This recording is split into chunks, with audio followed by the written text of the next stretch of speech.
এক কথায় বলবো, এটি অন্তঃশ্বাস শূন্য একটা ঘোষণা। এর মধ্যে সারবত্তা কিছু আছে বলে আমার কাছে মনে হয়নি। এবং গোজামিল দিলে যা হয় আর কি, সবাইকে সন্তুষ্ট করতে গেলে যে অবস্থা দাঁড়ায়, এটা সেরকম একটি বিষয়। তবে এর সঙ্গে ইন্ডেমনিটি অধ্যাদেশের তুলনা করা যেতে পারে, কারণ আপনারা যারা এই কমরেডারি করেছিলেন এই আন্দোলনে, তাদেরকে বীর আখ্যায়িত করা হয়েছে এবং তাদের এই ঘোষণার মধ্য দিয়ে ইন্ডেমনিটি প্রদান করা হয়েছে। এই বীর আখ্যায়িত করার আরেকটা ইতিহাস আছে আমাদের। 15 আগস্টের যাদেরকে যারা ঘটিয়েছিলেন তাদেরকে সূর্য সন্তান আখ্যায়িত করা হয়। এবং আজকে সেই সূর্য সন্তানদের অনেকে ছিলেন কক্সবাজারে। এটি খুব আলোচনা তৈরি করেছে। এই জিনিসটা আপনি কিভাবে দেখেন? দেখুন, নৈতিকভাবে এটি সমর্থনযোগ্য নয়। কারণ হচ্ছে, যারা এই কাণ্ডটি করেছেন তাদের বিবেকের দংশন কেন হলো না আমার কাছে আশ্চর্য লাগছে। কারণ অসংখ্য সহযোদ্ধার রক্ত মারিয়ে তারা কক্সবাজার চলে গেছেন। তাদের উচিত ছিল রাষ্ট্রীয় যে আয়োজনটি করা হয়েছে, তাদেরই প্রতিষ্ঠিত সরকার সেখানে শারীরিকভাবে উপস্থিত থাকা। সেটা না করে তারা চলে গেলেন কক্সবাজার। এবং যখন তাদের জিজ্ঞাসাবাদ করা হলো বা জানানো হলো, জিজ্ঞেস করা হলো, তখন তারা একটা এমন জবাব দিয়ে দিলেন যেটি আসলে এই নৈতিক অপরাধে তাদের অপরাধের হিসেবে দাঁড় করিয়েছে। তারা বললেন তারা বেড়াতে এসছেন। আচ্ছা, বেড়ানোর আর কোনো দিন খুঁজে পেলেন না তারা? Why 5th of August? আমার ছাত্র আবু সাইদ এবং মুগ্ধের রক্ত মারিয়ে যাওয়ার সামিল হলো এই কাজটি। আপনার পরে যেটি জানা গেল, নিশ্চিত করে বলতে পারবো না, সাবেক মার্কিন রাষ্ট্রদূত পিটার হাস মহোদয়ের সঙ্গে একান্ত বৈঠক করবার জন্য তারা সেখানে গিয়েছেন। এবং পুলিশ সূত্রে জানানো হয়েছে যে পিটার হাস নামে কেউ এই রয়্যাল টিউলিপ বলে যে 5 তারা হোটেলটি নানিতে অবস্থিত, এখন অবশ্য নাম পাল্টেছে, সেখানে বোর্ডার হিসেবে যাননি। মূলত 3জন চীনা বোর্ডার সেখানে আছেন, এছাড়া অন্য কোনো বিদেশি বোর্ডার। এখন এই যে আপনার ইভসড্রপিং এর মতো বিষয়টা চাউর করে দেওয়া হলো, এটা ইনেও একটা ধূম্রজাল তৈরির চেষ্টা বলে অনেকে মনে। একজন যদি না হন, তিনি কিন্তু কফি খাওয়ার জন্য হোটেল থেকে সেখানে হাজির হতে পারেন। আর পিটার হাস মহোদয় যখন মান্যবর রাষ্ট্রদূত ছিলেন, তখন কিন্তু এরকম ধূম্রজাল তিনি বা তাকে ঘিরে তৈরি হয়েছিল। গেলেন শ্রীলঙ্কা বাউন্ড এরোপ্লেনে, পরে জানা গেল তিনি গেছেন স্বদেশী। এই ধরনের আপনার লুকোচুরি অনেক সময় খেলা হয়ে থাকে এবং এই দস্তুর একেবারে নতুন নয়, এবং তারই অনুবর্তী হয়েছেন বোধহয় এই নব্য তুর্কিরা। ধন্যবাদ। এই জুলাই ঘোষণার খুঁটিনাটি পর্যালোচনা নানাভাবে নানাজন করেছে। আপনার কাছে এমন কোন অনুসন্ধান আছে? দেখুন, আমি এই পুরো ঘোষণা পত্রটি পাঠ করেছি, নানান সূত্র থেকে আমার কাছে এসছে, এবং আমার কাছে মনে হয়েছে এটা বেসিক্যালি শেখ হাসিনার কাসিদা। শিয়া ট্রেডিশনে আপনি দেখবেন যে মবিয়া, তারপর ইয়াজিদের প্রতি অভিসম্পাত দিয়ে নানান রকম কাসিদা রচনা করা হয় বা হয়েছে। তো অনেকটা সেই ধারাবাহিকই অনুসরণ করেছেন আমাদের এই বর্তমান হুকুমতের যিনি কান্ডারি ইউনূস মহোদয়। তিনি বারংবার শেখ হাসিনার নানান রকমের শর্টকামিংস তুলে ধরবার চেষ্টা করেছেন, এবং প্রকারান্তরে শেখ হাসিনাকেই আপনার প্রমিনেন্স দিয়েছেন তার এই ঘোষণার মধ্য দিয়ে নেতিবাচক অর্থে। আর এখানে আমাদের প্রত্যাশা ছিল তিনি রীতিমতো বিশ্ব চমকে দেয়া নানান রকমের ঘোষণা এখানে সন্নিবেশিত করবেন। 21st সেঞ্চুরিতে শেষ অবধি বাংলাদেশ কোথায় গিয়ে উপনীত হবে তার নেতৃত্বে, সেটি জানান দেওয়ার চেষ্টা করবেন। তিনি নতুন নতুন ইনোভেশনের কথা বলবেন, তেমনটিই ছিল প্রত্যাশা। আপনার সেকেন্ড রিপাবলিক এবং সংবিধান নিয়ে পরিষ্কার বক্তব্য রাখবেন, সেগুলোও কিন্তু এখানে অনুপস্থিত। তো ফলে আপনার এটি যেমন জামাত ইসলামের নায়েবে আমিরকে হতাশ করেছে, তেমনি সকল আপনার সচেতন ব্যক্তি যারা বাংলাদেশের, তাদেরও হতাশ করেছে ভিন্ন ভিন্ন অবস্থানগত কারণ। এখন তিনি তো আসলে সবাইকে ম্যানেজ করার চেষ্টা করেছেন এর মধ্যে, ফলে ভাগের মা যেমন গঙ্গা পায় না, এখানে অবস্থাটা তেমন হয়েছে। ধন্যবাদ। এখানে কতবার যেহেতু, কতবার সেহেতু, কতবার আওয়ামী লীগ, কতবার শেখ হাসিনা, এটাতে পরিসংখ্যানও বেরিয়েছে। এবং জুলাইয়ের শহীদদের জাতীয় বীর ঘোষণা করা হয়েছে। ভবিষ্যতের যারা আসবেন, এটা খুব গুরুত্বপূর্ণ একটা জায়গা হচ্ছে সংবিধানে অন্তর্ভুক্ত করা। সংবিধানে অন্তর্ভুক্ত না করা পর্যন্ত এটা মূল্যহীন। সেই গ্যারান্টিটা আপনি কি পাচ্ছেন? দেখুন, গাছে কাঁঠাল গোফে তেল দেওয়ার মতো একটা বিষয়। আপনার বাড়ির সামনের রাস্তাটা আপনি কাউকে লিখে দিলেন, এ ধরনের কাণ্ড ফরাসি যেই দেশে তিনি বসবাস করতেন সেই দেশে আছে বিশ্ববিখ্যাত আইফেল টাওয়ার। এটি 3বার এক ঠগী বিক্রি করে দিয়েছিল সাফল্যের সঙ্গে, 4র্থবার ধরা পড়েছে। এখন এটা তো মার্কেটিং একটা স্কিল, আর এই স্কিলে তো তিনি সেরা, বিশ্ব সেরা। সুতরাং আমি অবাক হব না সেই আইফেল টাওয়ার বিক্রির মতো কোনো কাণ্ড করে বসেছেন কিনা থেকে কে জানে। ঠিকই একইভাবে কিন্তু আমাদের এখানে বঙ্গভবন বিক্রি করা অথবা হাইকোর্টের দেখানো ভবনকে নিজের বাড়ি দেখিয়ে বিয়ে করা, এমন নজির কিন্তু আমাদের। কারণ আপনারা যিনি চলচ্চিত্র নির্মাতা ছিলেন সেরকম একটি ইতিহাস রচনা করেছেন। আমি তার আত্মীয় স্বজনের সঙ্গে চেক ব্যাক করে শুনেছি ঘটনাটার সত্যতা আছে, একেবারেই গালগপ্প নয়। সংবিধানে এটা অন্তর্ভুক্তিটা, রাজনৈতিক দলগুলা কি আপনার মনে হয় এখানে ঐক্য করতে বুঝেছে? দেখুন, তারা এখন সিন্দাবাদের এই দত্তঘাত থেকে নামাতে পারলে বাঁচেন, সেই জন্য যা বলে তাই তথাস্থ। আপাতত রাস্তা মাপেন, নির্বাচনের তারিখ দেন। মানে পর্যায়ে তো বিএনপির একজন সিনিয়র নেতা বলেই ফেলেছেন যে ভাই আপনি নীতিতে অপারগ হলে আমরাই তারিখ দিয়ে দেব। মানে কতটা অধৈর্য হলে মানুষ এইরকম পর্যায়ে যায়, এবং সবার ধৈর্যচ্যুতি ঘটিয়ে ফেলছেন তিনি, এটা বলতেই হবে। আওয়ামী লীগ একটা গুরুত্বপূর্ণ রাজনৈতিক অংশ বাংলাদেশে। টুডে টুমোরো এখন আওয়ামী লীগকে মাইনাস করে অনেক কিছু চিন্তা করা যেতে পারে। দিন শেষে আওয়ামী লীগকে মাইনাস করে বাংলাদেশে স্টেবল রাজনীতি হবে না। আওয়ামী লীগের একজন নেতাকে আজকে জিজ্ঞেস করেছিলাম আমরা, এই জুলাই শহীদদের তারা কিভাবে মূল্যায়ন করবেন ভবিষ্যতে। তারা উত্তর দিয়েছেন তারা আগে প্রতিটা হত্যাকাণ্ডের যথাযথ তদন্ত, কে কিভাবে মারা গেল, কে কার হাতে কে হত্যাকাণ্ডের শিকার হলো, এই জিনিসটা তারা আগে নিশ্চিত হওয়ার চেষ্টা। আপনি কিভাবে দেখেন জিনিসটা? Fair enough. আমার পরিষ্কার মনে হচ্ছে আমার ছাত্র আবু সাইদ তিনি হত্যাকাণ্ডের সম্মুখীন হওয়ার পরে, তখন শেখ হাসিনা ক্ষমতায়, তিনি তার ভাষায় দাফন কাফন থেকে শুরু করে সবকিছুর ইন্তজাম করে দিয়েছিলেন। এবং ভুলে গেলে চলবে না, আবু সাইদ শেখ হাসিনার শ্বশুরবাড়ি অঞ্চলের মানুষ। তো ফলে তিনি যে জেস্টারটি দেখিয়েছেন এটি গুডউইল জেস্টারই বলবো আমি। আর আপনার আমরা যারা শিক্ষক, আমাদের সরাসরি ছাত্র যারা, তারা যদি হত্যাকাণ্ডের সম্মুখীন হন, ডেফিনেটলি যেই পলিটিক্যাল পারসুয়েশনের মানুষই হন না কেন, আমরা অবশ্যই তার নিন্দা করব এবং আপনার অভিভাবক হিসেবে আমরা পাশে দাঁড়াবো। এবং সেই ভূমিকা আমিও নিয়েছি। আমি প্রথম সবার আগে আবু সাইদের হত্যাকাণ্ডের নিন্দা করেছি, শোক বাণী প্রদান করেছি এবং আহ্বান জানিয়েছি আমার সাকসেসর যিনি ভাইস চ্যান্সেলর ছিলেন, পঞ্চম ভাইস চ্যান্সেলর, তাকে শোকবাণী প্রদানের জন্য। যদিও তিনি দ্বিধান্বিত ছিলেন, আমি নিজে শোকবাণী না দিয়ে পিআরও কে দিয়েছেন। আজকে প্রফেসর হাসিবুর রশিদ পঞ্চম ভাইস চ্যান্সেলর, তিনি আবু সাইদ হত্যাকাণ্ডের আসামি। তো এই যে আপনার এই যে বিষয়টা, যে শেখ হাসিনা তার পিতাকে আপনার অভ্যর্থনা করেছিলেন, তার মতো করে সহায়তা করবার চেষ্টা করেছিলেন। আপনার যখন একটা নির্মোহ বিশ্লেষণে যাবেন, সব বিষয় কিন্তু আপনার ফোরফ্রন্টে নিয়ে আসতে হবে। আপনার এককভাবে কৃতিত্ব দাবি করার চেষ্টা করাটা বোধহয় সমীচীন কোনো পক্ষে। ধন্যবাদ। এই ঘোষণার আগে পরে জাতীয় ঐক্যমত্য কমিশনের অনেকগুলো বৈঠক আমরা দেখি এবং আজকে তাদের অনেকেই অনুপস্থিত ছিলেন।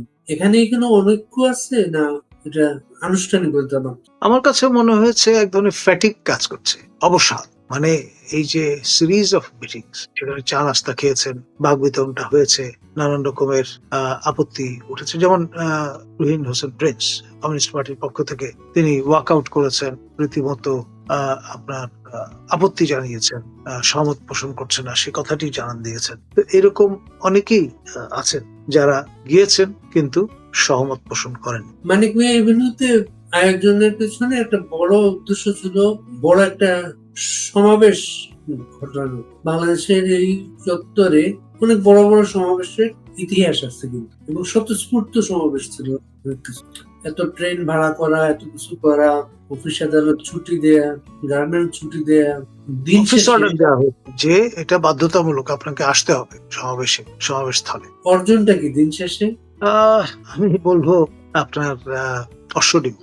কারণ এই যে ট্রেন, বিশাল ট্রেন, হয়তো দেখা গেল যাত্রী 19, 20, 30 জন, কিংবা কোথাও কোথাও আবার বিক্ষোভ প্রদর্শন করা হয়েছে, ট্রেনের মান উন্নত নয় কেন ইত্যাদি, পথ আটকে দেওয়ারও চেষ্টা হয়েছে। তো এই যে অব্যবস্থাপনা এবং সবই কিন্তু আপনার জনগণের করের টাকার শ্রাদ্ধ, ওই অন্য কিছু না। একটা সময় আসবে যখন প্রফেসর ইউনূস এবং তার পারিষদবর্গকে এর আপনার জবাব দিতে হবে, এবং এটা ম্যাটার অফ টাইম। জনগণের করের টাকা অত্যাচার করার অধিকার আসলে কারণে আপনি যখন শপথ গ্রহণ করলেন তখন সেই অব্লিগেশন আপনি পড়ে। ওজারতি খুব সহজ কাজ নয়। আতাউর রহমান ওজারতির কয়েক বছর সম্পর্কে তার আত্মজীবনী অভিজ্ঞতা লিখে গেছেন। আমি আহ্বান করব আমাদের উপদেষ্টা বিন্দুকে সেই গ্রন্থটি পড়ে দেখবার জন্য। আপনি কি প্রধানমন্ত্রীত্বের 18 মাস সেই বইটার কথা বলছেন? ওজারতির 2 বছর নাকি যেন একটা শিরোনাম ছিল, মনে পড়ে। এর মাঝে এটার সাথে তো একটা ইলেকশন বিষয় আছে। প্রধান উপদেষ্টাও একটা ভাষণে আগামী রমজানের আগে ফেব্রুয়ারিতে নির্বাচনের কথা বলেছেন, ইলেকশন কমিশনকে তিনি বলবেন। ঠিক 2 দিন আগে একজন উপদেষ্টা ফরিদ আক্তার তিনি বলেছেন বিচার শেষ না হওয়া পর্যন্ত তারা ক্ষমতা ছাড়বেন না, বা এই বিষয়টা রাজনৈতিক দলের হাতে ছেড়ে দেবেন। আপনার পর্যবেক্ষণ কি নিয়ে? দেখুন, এই জাতীয় কথা এনসিপির কর্ণধার তিনিও বলেছেন। মূল বিষয় যেটি সেটি হচ্ছে প্রফেসর ইউনূস আপনার একটা গ্যারাগলে পড়েছেন, নিজেই নিজের এই সমস্যা তৈরি করেছেন নানান সময় নানান রকম কথাবার্তা বলে।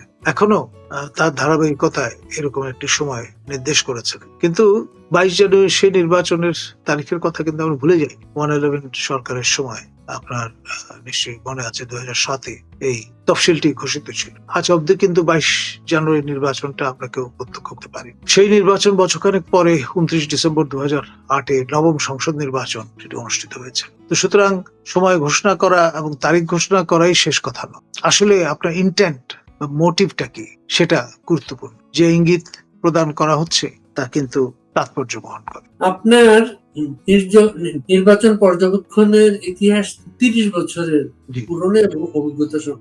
নির্বাচন কমিশন সমস্ত পর্যবেক্ষকদের অনুমোদন বাতিল করেছে। নতুন করে আপনার যে মেয়াদ আরো 2027 পর্যন্ত ছিল, 5 বছরের জন্য নিবন্ধন দেওয়া হয়েছিল, তা তারা প্রত্যাহার করেছে এবং নতুন করে আবেদন করার জন্য বিজ্ঞপ্তি দিয়েছেন। 10 তারিখে তার ডেডলাইন এ মাসে। এর উদ্দেশ্যটা কি আপনাদের? আমাদের কাছে মনে হয়েছে এটার পিছনে একটা রাজনীতি আছে। আমাদের 2 মাননীয় উপদেষ্টা বা 3 মাননীয় উপদেষ্টা বলতে পারেন, অধিকার এবং ব্রতির সঙ্গে যারা যুক্ত, আদিলুর রহমান খান, চৌধুরী রফিকুল আবরার এবং শারমিন মোর্শেদ, তাদের এই 2 সংস্থার নিবন্ধন নেই। ব্রতির নিবন্ধন নেই এই কারণে যে তারা ডেডলাইন যা ছিল গত বছর সেই সময়সীমার মধ্যে আবেদন করেন। সে কারণে গত নির্বাচন কমিশনের পক্ষে তা বিবেচনা করার সুযোগ ছিল না। আর আদিলুর রহমান খান তার যে অধিকার সেটা ওই হেফাজত কাণ্ড নিয়ে যেই রিপোর্ট হাজির করেছিলেন সেটা তৎকালীন সরকারের মনোপুত হয়নি, ফলে পর্যায়ে তারা ডিরেজিস্টার্ড হয়ে গেছিলেন। তো ডিরেজিস্টার্ড হয়ে যাওয়ার কারণে তাদের নিবন্ধন আর হয়নি বা থাকেনি। তো এই কারণেই মূলত আপনার সবার উপর এই খরচ চালানো। আর নতুন করে নব্য তুর্কিদের দিয়ে যদি আপনার পর্যবেক্ষণ সংস্থা হাজির করা যায় তো খারাপ। সেই সুবিধার্থে আপনার পর্যবেক্ষকদের ন্যূনতম বয়স সীমা ছিল 25 বা তদূর্ধ্ব সার্টিফিকেট অনুসারে, সেটি এখন কমিয়ে 21 করে দেওয়া হয়েছে।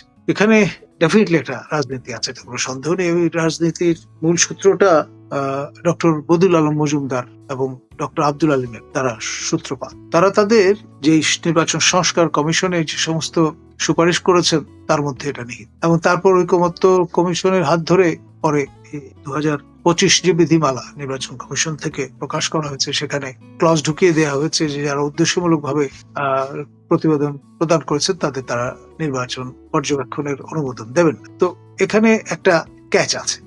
আর আপনি জানেন যে একটি সংস্থা নিবন্ধন পাওয়ার আগে এনএসআই ভেটিং এর প্রয়োজন হয়, কখনো কোনো ক্ষেত্রে ডিজিএফআই ভেটিং এর প্রয়োজন হয়। তো সেই প্রক্রিয়া তো আছে। তারপরে গণবিজ্ঞপ্তি দেওয়া হয়, সেখানে আপনার হ্যান্ডপিকড লোকজন দ্বারা ইচ্ছাকৃতভাবে নানান রকমের আপনি যদি ব্ল্যাক বল দেন সেটাও একটা প্রতিবন্ধকতা তৈরি করবে। It's a long run process. তো সেই চিন্তা থেকে এটা করা হয়েছে। আর এই বিষয়টা যতক্ষণ পর্যন্ত পুরো প্রক্রিয়া শেষ না হয় এই জন্য অন্তিম কোনো মন্তব্য করা ঠিক হবে না। তবে লক্ষণ সুস্পষ্ট। এটি কোনো কনফ্লিক্ট অফ ইন্টারেস্ট হবে?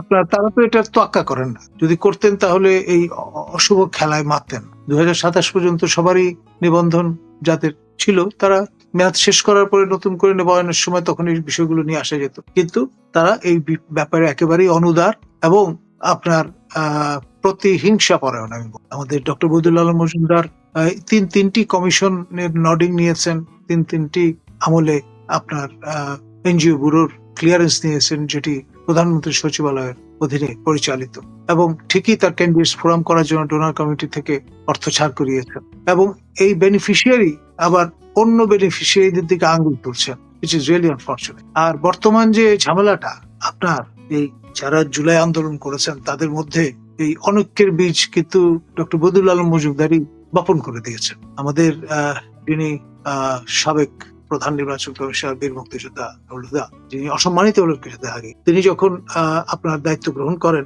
সেই সময় এই ডক্টর বদিউল আলম মজুমদারই অভিনন্দন জানিয়েছিলেন এবং এটাও বলেছিলেন যে তিনি ছাত্র জীবনে ছাত্রলীগ। এখন ছাত্রলীগ করা নতুন প্রজন্মের অনেককেই তো আমরা ভিন্ন চেহারায় দেখছি। বদিউল আলম মজুমদার বোধহয় তাদেরই পদাঙ্ক অনুসরণ করছেন। তার ব্যক্তিগত জীবনে পিতৃব্য ইন ল আপনার এস.টি. ইমামের পরিচয় তার জন্য ছিল বড় আপনার সোশ্যাল ক্যাপিটাল। সেই কারণেই এই 15-16 বছর ধরে যত রকম সমালোচনা করেছেন, তার এই কুটির জোরটা ছিল বলে তার কিছুই হয়নি। তো ফলে এখন আবার নতুন রূপে তিনি ভাবছেন যে অলমোস্ট আমি তো second in command in the whole system, বয়স এবং অন্যান্য বিবেচনায় প্রফেসর ইউনূসের কাছের মানুষ।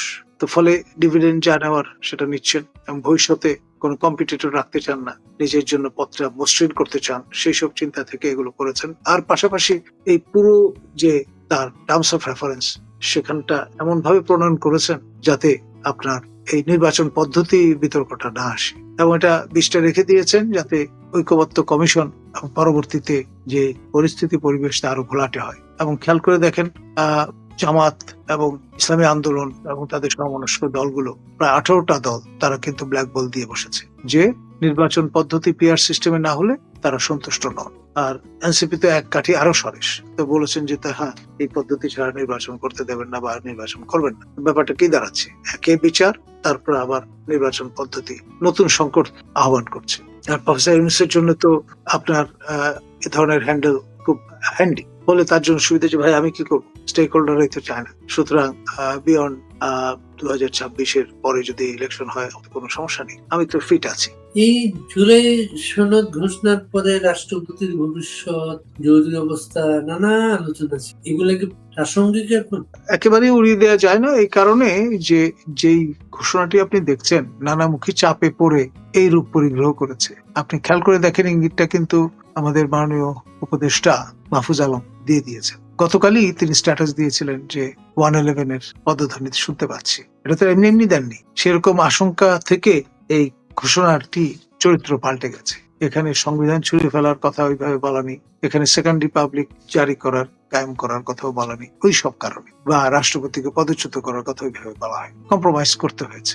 রাষ্ট্রপতির বিবৃতি জুলাই বিপ্লব নিয়ে বিতর্ক এসেছে, বিবৃতিতে আমরা গতকালকে বঙ্গভবনে যোগাযোগ করেছিলাম।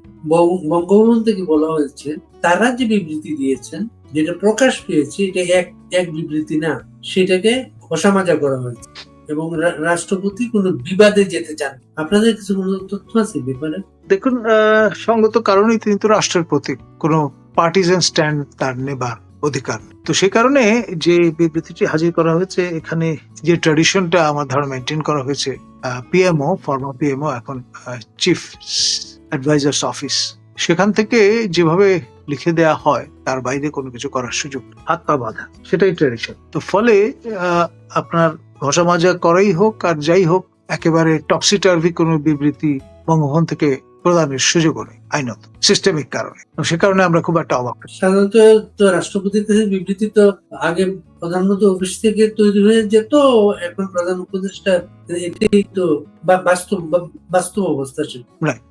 আবার রাষ্ট্রপতির কাছে শপথ নিয়ে আবার সেই রাষ্ট্রপতিকে প্রশ্ন তোলা, এটাও তো হয়েছে এখানে। এর জন্য এটার সাথে একটা আশঙ্কা জড়িত। যেমন আজ পর্যন্ত রাষ্ট্রপতির কাছে, রাষ্ট্রপতি যে জাতির সামনে ভাষণে বলেছিলেন প্রধানমন্ত্রী পদত্যাগ করেছে, আজ পর্যন্ত রাষ্ট্রপতি সে পদত্যাগ পত্রটা খুঁজে বেড়াচ্ছেন। এবং গতকালকে মানে 4 আগস্ট হিন্দুস্তান টাইমসে একটা রিপোর্ট বেরিয়েছে, সেখানে সেটা আবার নতুন করে এসেছে যে বাংলাদেশের প্রধানমন্ত্রী পদত্যাগ করেননি। এই কারণে ভারত সরকার এখন পর্যন্ত তাকে প্রধানমন্ত্রী প্রোটোকল দিয়ে যাচ্ছে। নো ওয়ান্ডার, কারণ হচ্ছে আপনি দেখেন উইথ ডিগনিটি এন্ড অনার আমাদের অনারেবল শেখ হাসিনা তাকে আমাদের রাষ্ট্রীয় বিমান পথে করে নিয়ে যাওয়া হয়েছে ভারত, এবং দিল্লির নিকটস্থ একটি বিমান ঘাঁটিতে তিনি অবতরণ করেছেন, এবং তাকে সঙ্গে করে নিয়ে যাওয়া ক্রু বৃন্দ এবং সেই যানটি সেটি কিন্তু নিরাপদে অক্ষত ভাবে ঢাকায় প্রত্যাবর্তন করেছে। জার্নালিস্ট পার্সপেক্টিভ থেকে যেভাবেই বলি না কেন, তিনি ওই অর্থে আপনার চুপচাপ চলে গেছেন, এটা ভাবার কোনো কারণ আছে বলে মনে করি। এবং তার সাথে যারা গিয়েছিলেন তাদের একজন ছিলেন মেজর জেনারেল কবির আহমেদ, প্রধানমন্ত্রীর সামরিক সচিব, MSPM, military secretary of the prime minister. হ্যাঁ, তিনি তার আগে ডিজিএফআই তে কাজ করেছেন। তিনি কিন্তু এই প্রফেসর ইউনূসের সামরিক সচিব ছিলেন 3 মাস। এখন অন্য একটা পোস্টিং এ আছেন, কিন্তু এই কর্মকর্তাদের সমপ্রিহারে যে প্রধানমন্ত্রী আরেক দেশে নিয়ে যাওয়া হলো, এই প্রশাসনই এখনো বলে যাচ্ছে প্রধানমন্ত্রী পালিয়ে গেছে। এটা ধরুন এক ধরনের ন্যারেটিভ। আপনার তোতা পাখিকে যদি আপনি শিখিয়ে দেন, তোতা পাখি যা শেখাবেন তাই বলবে, ময়না পাখিকে যা শিখিয়ে দেবেন ময়না তাই বলবে, কারণ টকিং বার্ডস। তো সেই রকম হোমোসেপিয়ান যারা আপনার এই বয়ান রপ্ত করেছেন তারা আউড়ে যাচ্ছেন। ডিজিএফ এর একটা চরিত্র মেজর হাফিজ এখন খুবই আলোচিত। আমি ব্যক্তিগতভাবে তাকে চিনি। তিনি এডুকেশন কোরের একজন অফিসার, ডিজিএফআই তে পোস্টেড ছিলেন এবং পিএইচডি ফেলো ছিলেন আমার যতদূর মনে পড়ে। তার পিএইচডির গল্পটা ছিল তিনি বঙ্গবন্ধুকে নিয়ে পিএইচডি করছেন, সেটার কোনো ফলাফল জানেন আপনি? আমি এখন পর্যন্ত তার নামের আগে ডক্টরেট, এই মানে সুশোভন সরকারের ভাষায় সিং, সেটি ব্যবহৃত হতে দেখছি না। এবং তার যে অংশগ্রহণটা আজকে আমরা জনকণ্ঠ নিয়ে খুঁজতে গিয়ে আমরা পেলাম হচ্ছে 2024-এর 29 জুলাই তিনি জনকণ্ঠে যোগ দেন। এর আগে পর্যন্ত তিনি দৈনিক বাংলায় ছিলেন, এবং সেখানে একটা আলোচিত বিষয় ছিল হাফিজ নাফিজ 2 ভাই, ওরা একসাথে থাকলে কোনো সমস্যা থাকে না কোথাও। নাফিজ এখন সমস্যায়, হাফিজ তিনি আমার যতদূর মনে পড়ে ডুয়েল ন্যাশনাল কানাডার নাগরিক এবং পদ্মা ব্যাংকের কর্ণধার ছিলেন। এর আগে ফার্মার্স ব্যাংকেও তিনি ছিলেন, এবং আপনার কানাডিয়ান ইউনিভার্সিটি বাংলাদেশেরও কর্ণধার তিনি ছিলেন। বাড়ি গোপালগঞ্জ, দুজনের বাড়ি গোপালগঞ্জ। গোপালগঞ্জ তো একটা অভিশাপের নামে, হাফিজের জন্য তো অভিশাপ মনে হচ্ছে না সেটা। আপনার নাফিজ মহোদয় যা বিত্তবেসাত করবার সেটা তো করেছেন। একসময় ব্যাংক কর্মকর্তা থেকে ব্যাংকের মালিক হয়েছেন, এবং আপনার কানাডা প্রবাসী হয়েছেন, এবং সেই বিষয়টি মাথায় রেখেই তিনি কানাডা ইউনিভার্সিটি বাংলাদেশ প্রতিষ্ঠা করেছিলেন। ভোরের পাতার টকশোর সাথে এদের কোনো সম্পর্ক ছিল হাফিজের?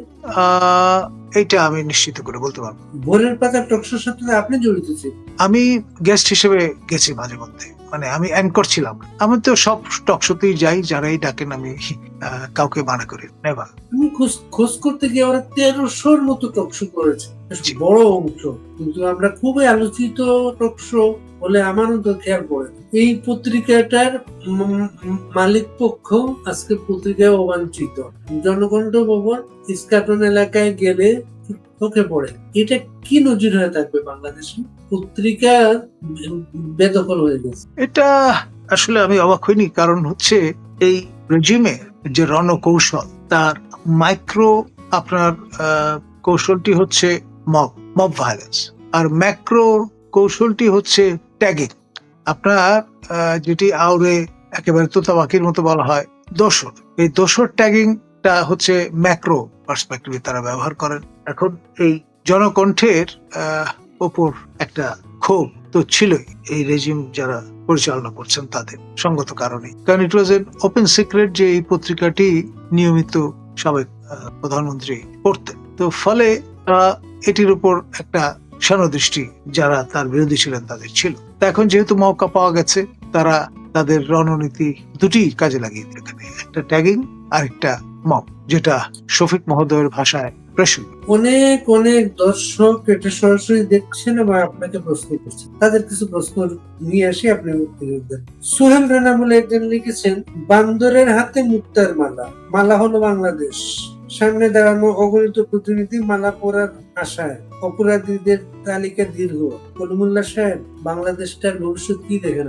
অন্ধকার, একটা আনচার্টার টেরিটরিতে আমরা ঢুকে গেছি, এবং সিন্ধাবাদের দত্ত যতক্ষণ পর্যন্ত কাঁধ থেকে না নামছে ততক্ষণ পর্যন্ত এই জাতি আসলেই ভয়ঙ্কর বিপদের মুখে, একেবারে খাদের কিনারায় দাঁড়ানো অবস্থায় আছি আমরা। শেখ নাহিদ লিখেছেন, কলিমুল্লাহ স্যারের কাছে আমার প্রশ্ন, সেনাবাহিনী মেরুদণ্ড ভেঙে গিয়েছে কেন? সেনা প্রধানের ব্যক্তিত্ব বলতে কি কিছু আছে? সেনা প্রধান কেন তার দেয়া কথা রক্ষা করেন না? জাতি বিভ্রান্ত তার প্রতিশ্রুতি। আমি এর জন্য সমস্ত দায় দেব আমাদের মাননীয় প্রতিরক্ষা মন্ত্রী, অর্থাৎ মাননীয় প্রধান উপদেষ্টা প্রফেসর ইউনূস এবং তার সেকেন্ড কমান্ড। এই নিরিখে কানেকটিকাট নিবাসী বর্তমানে বাংলাদেশে আসেন খলিলুর রহমান, তাদের প্রতি নিরাপত্তা উপদেষ্টা এবং প্রতিরক্ষা বিষয়টাও দেখাশোনা করেন। সুতরাং কন্ট্রোলিং মিনিস্ট্রি যেহেতু মিনিস্ট্রি অফ ডিফেন্স এবং এটির নাম ভূমিকায় আছেন এরা দুইজন, ফলে যেই নির্দেশনা প্রদান করা হয়, যে পলিসি ফ্রেম করা হয় এবং তার উপর ভিত্তি করে কার্যক্রম পরিচালিত হয়, তো সেখানে এমনটি হবে, এটাই স্বাভাবিক। আরেকজন আপনাকে কুমিল্লা স্যার উল্লেখ করে। কুমিল্লা স্যার, দেশটা তো ধ্বংস হয়ে গিয়েছে, সেনাবাহিনী কি পারে না এদের হাত থেকে দেশটাকে রক্ষা করতে, দেশের সার্বভৌমত্ব স্বাধীনতা রক্ষা করতে?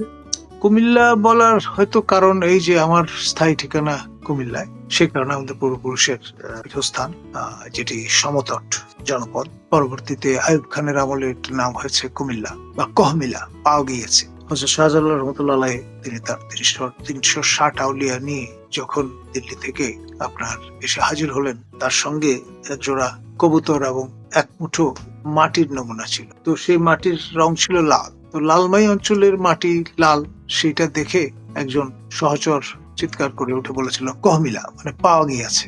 সেই থেকে এই এলাকার নাম হয়েছে কুমিল্লা। এবং তিনি যখন মিলিয়ে দেখলেন যে এই মাটির সঙ্গে ওই মাটির একটু পার্থক্য আছে, তিনি তখন আরো উত্তর দিকে চলে গেল এবং যেখানে তার মাজা, সেখানের মাটির সঙ্গে ওই মাটির মিল পাওয়ায় সেখানেই তিনি থিত হয়েছিলেন। তো যাই হোক, আপনার বর্তমানে যে পরিবেশ পরিস্থিতি, এটি আসলেই মানে বিদায়। কামালউদ্দিন হবি তিনি লিখেছেন, মোহাম্মদ ইউনূস কোনদিন রাষ্ট্রপতি হতে পারবেন কিনা, আপনি কি মনে করেন? আমার ধারণা তিনি প্রেফার করবেন সেক্রেটারি জেনারেলের পদ জাতিসংঘের। গুতারেস মডেলে তিনি হাঁটছেন।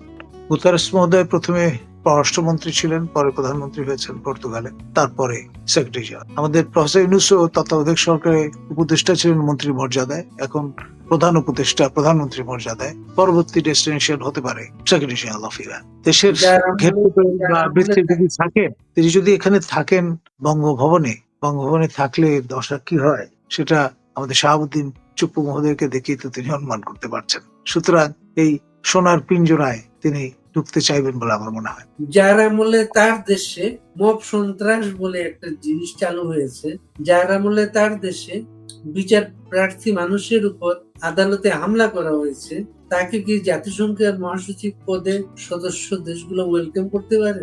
ভাই, মন কলা খেতে তো কোনো অসুবিধা নেই। আপনি এই এক্সপ্রেশন বোধহয় বাংলা ভাষা ছাড়া আর কোথাও নেই। তো স্বপ্ন দেখতে অসুবিধা কোথায়? সেটা দিবাস ভাবেই হোক, দিবা ভাগেই হোক, আর রাত্রেই হোক। একজন লিখেছেন, ইয়াহিয়া খান 1971 সালের 5 আগস্ট শ্বেতপত্র প্রকাশ করেছিলেন, সেটার ফলাফল আমরা সবাই জানি। এই 5 আগস্টের এই ঘোষণাপত্রের ভবিষ্যৎটা এটা আসলে নিশ্চিত করে বলা যাবে না। এই ঘোষণাপত্র যারা প্রকাশ করেছেন তাদের হয়তোবা একটা সময় বিচারের কাঠগড়ায় দাঁড়াতে হতে পারে। আপনার এই কাজটি করবার কথা একটি অ্যাকাউন্টেবল গভর্নমেন্টের, অর্থাৎ পার্লামেন্ট যেখানে আছে, নির্বাচিত পার্লামেন্ট, তাদের। এই যে ঘোড়ার আগে গাড়ি জুতবার যে চেষ্টাটি হলো, সেটির ফলাফল ভালো নাও হতে পারে। লিটন মিয়া লিখেছেন, জনাব কলিমুল্লাহ স্যার সালাম ও শুভেচ্ছা নেবেন। এই সুধী মহাজন ইউনূসের ঘোষণাপত্র কি 72 সংবিধান বাতিল করতে পারে? এই ঘোষণাপত্র কি বিএনপি বা তাদের জোট মেনে নেবে? দেখুন, এটা তো ধরুন একটা পর্যায়ে, আলটিমেটলি পার্লামেন্টে যখন বিষয়টা উঠবে, তখন পার্লামেন্টের থার্ড বেয়ার আলোচনা হবে এবং যে ফর্মে আছে এটা হয়তো সেইভাবে গৃহীত নাও হতে পারে। আমরা আজকে একটা শেষ প্রশ্ন এখানে থেকে রাখি। আশরাফুল আলম, কলিমুল্লাহ স্যারের কাছে জানতে চাই, রাজনীতিতে তো শেষ বলে কোনো কথা নেই, আওয়ামী লীগ কি আগামী নির্বাচনে কোনো প্রক্রিয়া অংশগ্রহণ করতে পারবে? দেখুন, যদি ইনক্লুসিভ নির্বাচন না করা হয়, তাহলে যে প্যারেনিয়াল ক্রাইসিসে আমরা আছি সেটি কিন্তু কাটবে না। 14, 18 এবং 24-এর নির্বাচন যেই দোষে দুষ্ট, একই দোষে দুষ্ট হবে ত্রয়োদশ সংসদ নির্বাচন। আপনার নির্বাচনটিকে তখন বলা হবে ফ্লড। আমরা যেমন আগের নির্বাচনকে বলেছি ফ্লড, অর্থাৎ ত্রুটিপূর্ণ। কারণ ফুল পার্টিসিপেশন যদি না থাকে, শুধুমাত্র ব্যক্তি ভোটার নয় দলগুলোরও, তাহলে এখানে এই এক্সক্লুসিভিটি ইনক্লুসিভিটির সমস্যা তৈরি হবে। সেই জন্য আন্তর্জাতিক সম্প্রদায় আসলে ইনক্লুসিভ নির্বাচন চান সকল অর্থে। তো সেই জন্য শুধুমাত্র আওয়ামী লীগ নয়, জাতীয় পার্টি এবং 14 দল সবার অংশগ্রহণটা এখানে নিশ্চিত করাটা জরুরি। হঠাৎ করে গতকাল থেকে ভারতের সাথে আমেরিকার সম্পর্কের অবনতির একটা আভাস পাওয়া যাচ্ছে। ডোনাল্ড ট্রাম্প বলেছেন রাশিয়া থেকে কম দামে তেল কিনে বিশ্ববাজারে বিক্রি করে ভারত ব্যাপকভাবে আয় করছে, কাজেই তার ট্যারিফ তিনি আরো বাড়িয়ে দেন। ভারতের সাথে যদি আমেরিকার সম্পর্কের অবনতি ঘটে, সেটা কি আমাদের অঞ্চলে কোনো প্রভাব ফেলতে পারে? এটার ইম্প্যাক্ট হবে ফার রিচিং। আপনি খেয়াল করে দেখেন, অজিত দোভাল মহোদয় তিনি তার চাইনিজ কাউন্টার পার্টির সঙ্গে ইতিমধ্যে বৈঠকে বসেছিলেন এবং এর পেছনে কুশীলব হিসেবে কাজ করছেন পুতিন মহোদয়। রাশিয়ান ফেডারেশনের সঙ্গে 1-to-1 বাইল্যাটারাল বেসিসে চমৎকার সম্পর্ক চীন এবং আলাদাভাবে ভারতের। ভারত আপনার মার্কিন কক্ষপটে ঢুকেছিল, কিন্তু যখন তার ন্যাশনাল ইন্টারেস্ট ব্যাহত হচ্ছে, তারা ঘোষণা দিয়েছে তারা মার্কিন যুক্তরাষ্ট্রের F-35 জঙ্গি বিমান কিনবে না, যেহেতু শুল্ক বাড়িয়ে দেওয়া হয়েছে, এবং তার বদলে রাশিয়ান মেড আপনার ওয়ার টয়েস তারা প্রকিউর করবে। এটা একটা রীতিমতো চপেটাঘাত মার্কিন গণ্ডদেশে। আর আপনার আপনি এখানে এশিয়া মহাদেশ, আপনি জানেন 21st century is for the Asian continent। এখানে এই মহাদেশে পরাশক্তি চীনের অবস্থান, পরাশক্তি রাশিয়ান ফেডারেশনের অবস্থান, যদিও বিশ্ব পরিচিতি রাশিয়ার ইউরোপীয় দেশ হিসেবে তার এই বিস্তৃত চরাচরের সর্ববৃহৎ অংশ কিন্তু এশিয়া মহাদেশে অবস্থিত, বিয়ন্ড ইউরাল মাউন্টেন। আর এখানে আপনার উদীয়মান শক্তি ভারত। সুতরাং ভারত কিন্তু আপনার সফট স্টেট নয়। তারা যদি অ্যাসার্ট করা শুরু করে, আপনার এই ইন্ডিয়ান ওশান ড্রিমে মার্কিনদের সমস্যা করতে হবে। ডিয়াগো গার্সিয়া তখন হুমকির সম্মুখীন হয়ে পড়বে। আর রাশিয়ানদের, তারপরে চাইনিজদের, তারপরে আপনার ইন্ডিয়ানদের ব্লু ওয়াটার নেভি আছে। তখন আমেরিকাকে ডিপেন্ড করতে হবে আনজুস প্যাক্ট ভুক্ত দেশগুলোর, অর্থাৎ আপনার নিউজিল্যান্ড এবং অস্ট্রেলিয়া। তার মানে আরো অনেক দক্ষিণমুখ ডিফেন্সে যেতে হবে, উত্তরমুখ অগ্রসর হওয়াটা হয়ে যাবে সুদূর প্রসারী একটা বিষয়। এবং সেই বিষয়টি আন্দাজ করেই আপনার বার্মার জুন্তা সরকারের সঙ্গে হবলবিং এর চেষ্টা করছে আপনার ট্রাম্পের সরকার। এটাও কিন্তু একেবারে 180 ডিগ্রি সমারসল্টের মতো একটা বিষয়। গাজার যে গণহত্যা 60,000 ছাড়িয়েছে, এখন মানুষ প্রতিদিন রিলিফ নিতে গিয়ে মারা যাচ্ছেন এবং না খেয়ে মারা যাচ্ছে। এই পরিস্থিতিতে ফ্রান্স, ব্রিটেন এবং আরেকটা দেশ কানাডা, 3টা দেশ তারা বলেছে জাতিসংঘের আগামী অধিবেশনে তারা ফিলিস্তিন রাষ্ট্রের পক্ষে অবস্থান নেবেন। অস্ট্রেলিয়ান প্রাইম মিনিস্টার পরশুদিন রাতে হঠাৎ করে মাহমুদ আব্বাসকে ফোন করে বলেছেন জাতিসংঘ অধিবেশনের সাইডলাইনে তিনি তার সাথে বসবেন। গাজার এই ব্যাপক প্রাণহানির বিনিময়ে ফিলিস্তিন রাষ্ট্রের কি কোনো সম্ভাবনা তৈরি হচ্ছে? দেখুন, ইসরায়েল হচ্ছে এমন একটি রাষ্ট্র যারা পৃথিবীর অনেক কিছু নিয়ন্ত্রণ করে। ইকোনমি বলেন, মিডিয়া বলেন, আপনার ওয়ার মেশিন বলেন, সবকিছু। পৃথিবীর এখন পর্যন্ত সবচেয়ে শক্তিশালী রাষ্ট্র মার্কিন যুক্তরাষ্ট্র, এবং মার্কিন যুক্তরাষ্ট্রকে একমাত্র নিয়ন্ত্রণের সুযোগ আছে ইসরায়েল। মার্কিন যুক্তরাষ্ট্র যখনই আঘাতপ্রাপ্ত হয়েছে, তারা কিন্তু রিটালিয়েট করেছে। একমাত্র ইসরায়েলের ক্ষেত্রে তেমনটি ঘটেনি। তারা একটা ফ্রেন্ডলি ফায়ারের মধ্যে ফেলে মার্কিন একটি রণতরী ধ্বংস করে দিয়েছিল, কিন্তু আমেরিকাকে সেটি হজম করতে হয়েছে। এই রকমের ব্যতিক্রমে আপনার কোনো উদাহরণ পৃথিবী ইতিহাসে আর দ্বিতীয়টি। আর এখানে আপনার ট্রাম্প মহোদয় সম্পর্কে যেটি বলা হয় যে তিনি বছর 2 আগে কনভার্টেড হয়েছেন ইনটু জুডাইজম তার সান ইন লর সূত্রে, এবং তারই উৎসাহে আপনার তেল আভিভ থেকে মার্কিন দূতাবাস, যেটা ইসরায়েল ইটারনাল ক্যাপিটাল বলে দাবি করে, জেরুজালেম, সেখানে আপনার স্থানান্তর করা হয়েছে। এবং এখন প্রক্রিয়া চলছে লার্জার ইসরায়েল গঠনে। ইজিপ্ট থেকে শুরু করে ইরাক পর্যন্ত পুরো টেরিটরি নিয়ে জায়ন ল্যান্ড, অর্থাৎ লার্জার ইসরায়েল তৈরির প্রক্রিয়ার অংশ হিসেবে গাজার উপরে অ্যাট্রসিটি নেমে এসেছে। আপনি ইসরায়েলি আইডিএফ সোলজারদের, ইসরায়েল ডিফেন্স ফোর্স সোলজারদের যে ইনসিগনিয়া, সেখানে দেখবেন লার্জার ইসরায়েলের ম্যাপ অঙ্কন করা আছে। ইজিপ্ট থেকে শুরু করে এই ইরাক পর্যন্ত পুরো টেরিটরি। এবং ইতিমধ্যে আপনি জানেন যে ওয়েস্ট ব্যাংক অ্যানেক্সেশনের রেটিফিকেশন প্রদান করেছে। গোলান হাইটস তো তারা আগেই রেটিফাই করে দিয়েছে এবং তাদের একটা পরিকল্পনা আছে গাজা খালি করবা, গাজা অকুপাই করবা এবং গাজার অধিবাসীদের একটা কৃত্রিম দ্বীপ তৈরি করে ভূমধ্যসাগরে রাখবা যারা অবশেষে বেঁচে থাকবে। এই প্রস্তাব তারা 2016-তে দিয়েছে। তো ফলে সেই লক্ষ্যে স্লোলি এবং শিওরলি ইসরায়েল অগ্রসর হচ্ছে।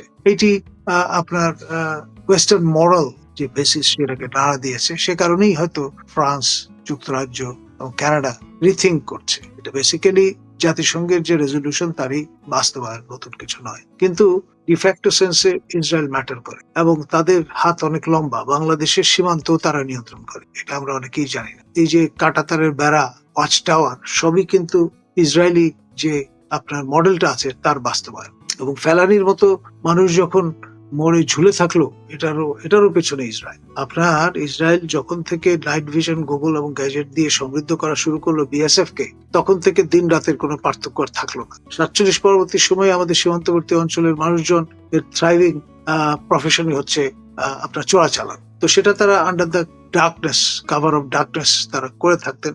এখন এই নাইট ভিশন, ইসরায়েলি গুগলের কারণে এখন কোনো পার্থক্য নেই। এবং এটি তদারক করবার জন্য বিএসএফ কে কারিগরি সহায়তা, অ্যাডভাইজারি সহায়তা দেওয়ার জন্য আওরঙ্গজেব রোডে অবস্থিত ইসরায়েলি যে দূতাবাস আছে দিল্লিতে, সেখান থেকে প্রতি সপ্তাহে 3 দিনের জন্য একটি টিম চলে আসে কলকাতায় এবং একটা মেকশিফট কনসুলেট তারা সেখানে মেনটেন করেছেন বা করছেন। তো ফলে আমাদের অনেকের একটা ধারণা যে ইসরায়েল অনেক দূরে, বিষয় তা নয়। একদম আপনাদের ঘাড়ের উপর নিঃশ্বাস ফেলা একটা এন্টিটি। এবং এই যে গাজা ক্রাইসিসটা দেখা দিল, এখানে 2700 বছর আগে one of the lost tribes of Israel, যেটাকে বলা হয় বনি মানাসা, এই মানাসা ট্রাইব তারা এসে আপনার থিতু হয়েছে মণিপুর এবং মিজোরামে। এবং মিসেস গোল্ডা মেয়ার যখন ইসরায়েলের প্রধানমন্ত্রী ছিলেন, তখন আপনার এই মিজোরা তার কাছে চিঠি লেখে এবং জানায় যে তাদের কনস্টিটিউশনাল রাইট আছে ইসরায়েলের নাগরিকত্ব গ্রহণে। চিফ রাবাই অফ ইসরায়েল তখন আইজলে এসেছিলেন, মিজোরামের রাজধানী, এবং এসে সবকিছু দেখে শুনে রায় দিয়ে গেছেন যে এদের দাবি সঠিক। এরপর প্রায় 12,000 মিজো তারা ইমিগ্রেন্ট হয়ে চলে গেছে, যেটাকে ইমিগ্রেশনটাকে তারা আলিয়া বলে, অর্থাৎ রাইট টু রিটার্ন। তারা ইসরায়েলি সেটেল করেছে এবং আইডিএফ এও জয়েন করেছে, ইসরায়েল সেনাবাহিনী। তো সেই যে আইডিএফ তার হাতকে শক্তিশালী করবার জন্য সম্প্রতি গাজা ক্রাইসিসের সময় মিজোরাম থেকে মানাসা, বনি মানাসাদের ডিসেন্ডেন্ট মানাসা ট্রাইবের কনস্ক্রিপ্ট প্রায় 1002 ভলেন্টিয়ার তারা গেছেন, গিয়ে গাজার এই যুদ্ধে অংশগ্রহণ করেছেন এবং লেবানিজ ফ্রন্টে হিজবুল্লাহর সঙ্গে যুদ্ধে লিপ্ত হয়েছেন এবং ভালো রকমের যে ক্যাজুয়ালিটি সেটা ইনশিওর করেছেন মানাসা ব্রিগেডের লোকজন। সুতরাং আমাদের খুব দূরে নয় কিন্তু এই গাজা বিষয়টা এবং সেই সঙ্গে আপনার এই ইসরায়েলের প্রেজেন্স। এবং আমরা এখানে যে গাজা মার্চটা করেছি এই সরকারের আমলে, সেটা সবচেয়ে বেশি প্রমিনেন্টলি ফিচার্ড হয়েছে ইসরায়েলের পত্রপত্রিকায়। আপনার হ্যারেটস, তারপরে জেরুজালেম পোস্ট, ইসরায়েল নিউজ, এরা ব্যাপক কাভারেজ দিয়েছে। এবং মজার ব্যাপার হচ্ছে Israel is the first country which recognized Bangladesh on 28th of April 1971। আমাদের দিদান foreign minister late Khondaker Mostaq Ahmad নিজে স্বাক্ষর করে চিঠি পাঠিয়েছেন ইসরায়েলের প্রেসিডেন্টের কাছে বাংলাদেশ সরকার ও রাষ্ট্রকে স্বীকৃতি দেওয়ার জন্য। On the basis of that 29th of April 1971 Israel কিন্তু বাংলাদেশকে প্রথমবারের মতো দ্বিতীয়বারের মতো তারা আবার রিট্রেট করে 1972-তে আফটার লিবারেশন। সুতরাং as far as Israel is concerned, they recognize Bangladesh. আমরা এটা রেসিপ্রোকেট করে নিয়ে এখন। এবং আমাদের আরেকটা বিষয় হচ্ছে আপনার ফোন যে মনিটর করা হয় বাংলাদেশে, এই প্রযুক্তিতে ইসরায়েলের এবং এই প্রযুক্তিতে বাংলাদেশ ইতালির একটা কোম্পানি দিয়ে দিয়েছে। জি, কয়েকটি সূত্র থেকে একটা হাঙ্গেরি আর একটা পর্তুগাল, মানে প্যাগাসাস যে আপনার অ্যাপ, এটি ইসরায়েল থেকে আমরা সংগ্রহ করেছি। এবং আমাদের অনেকেই হয়তো জানেন না যেটা যে ফিলিস্তিনে ভিসা অথরিটি হচ্ছে ইসরায়েল। ডেফিনেটলি আমি একবার ফিলিস্তিন দেওয়ার রাষ্ট্রদূত, তিনি আমাকে চিঠি লিখে দিয়েছিলেন তার কায়রো এবং আম্মান মিশন লিখে আমাকে নিয়ে যাওয়ার জন্য। তারা আমাকে নিতে পারে নাই কারণ আমার বাংলাদেশি পাসপোর্ট, বাংলাদেশের ইসরায়েলের কোনো কূটনৈতিক সম্পর্ক নাই। তা আমি একদিন কায়রোতে ইসরায়েলি এমবাসিতে চলে গিয়েছি নিজে চেষ্টা করার জন্য। তারা এই পাসপোর্টটা দেখে চমকে গেছে, এই পাসপোর্টটা কখনো তারা দেখেই নেই, তারা দেখে নেই, চমকে গেছে। তো তারা খুব ভদ্রভাবে বললো, তো আমরা তোমাকে তো এইভাবে নিতে পারবো না, তুমি কোন ট্যুর অপারেটরের মাধ্যমে চেষ্টা করো, যারা বেথালেমে ট্যুরিস্টদের নিয়ে যায়। আসলে পশ্চিমা বিশ্ব বা উন্নত বিশ্বে অ্যাভয়েড করার জন্য এইভাবে একটা কথা বলে, যেটা সম্ভব না। আমার আর যাওয়া হয়নি, কিন্তু আমি কায়রো আম্মানে বসে, তখন ইসরায়েলি ইন্তিফাদ আন্দোলন চলছিল, আমি রিপোর্টটা করতে পেরেছি। আমি আবিষ্কার করলাম বাংলাদেশি অনেক শ্রমিক ইসরায়েলের ভেতরে আছে। তারা মিশর বা জর্ডান থেকে চলে গিয়েছিলেন, খুব ভালো ওয়ার্কার তারা। কারখানা মালিকরা কারখানার ভেতরে তাদের থাকার ব্যবস্থা করেছে, ওইখানে থাকেন, বাইরে বেরোন না, এবং ওয়েস্টার্ন ইউনিয়নে বাংলাদেশে টাকা পাঠায়। তখন আমি লিখেছিলাম, আসলে অনেকে মনে করেন বাংলাদেশি মানুষ মানে পৃথিবীর সব জায়গায় থাকলে ইসরায়েলে নেই। আসলে এটা সত্য না, ইসরায়েলও আমাদের মানুষ, আমাদের পরিশ্রমী মানুষ ছড়িয়ে পড়েছে সারা পৃথিবীতে। তাদের উপার্জনে আমাদের অর্থনীতির চাকা চালু আছে। কলিমুল্লাহ ভাই, আপনাকে অনেক ধন্যবাদ। এই প্রসঙ্গটা যেহেতু তুললেন, আমি আরেকটু বিস্তৃত করব।